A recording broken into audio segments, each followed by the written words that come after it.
All right, Angela, thank you. The state legislature's special session is in its 8th day now. Lawmakers are working to trim $1.2 billion from the state budget. Today they focused on the largest budget bill, which is AB 3. And that bill includes cuts in almost every government agency, with the biggest cuts likely to come from health care and education. Paul Nelson has the latest. The Assembly will please come to order. The Chief Clerk will call the roll. The Assembly is getting closer to finalizing a bill that would make huge changes to the state's appropriations, making painful cuts in many areas. We've been taking input from the public, from the other members, listening to folks, trying to figure out where the biggest concerns are, where, if we can find new revenue, where can we actually make some changes. Nearly half of the $1.2 billion cuts could come from education and health care, but the bill will likely affect virtually every state department and agency.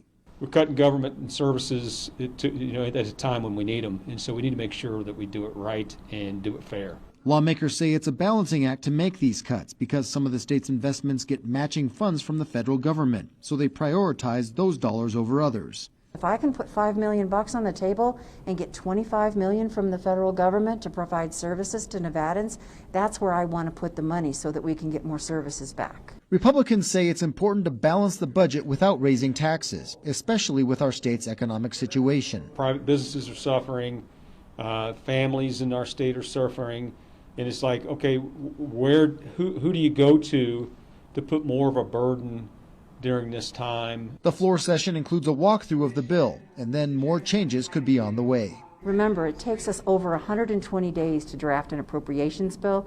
In less than a week, we are in essence rewriting that whole bill. So it's a pretty complicated exercise. Covering the story, Paul Nelson, 2 News. Some lawmakers are concerned about cutting Medicaid reimbursement by 6%. Basically, that means money doctors would lose on Medicaid patients. Now, the Senate has one bill left involving mining taxes.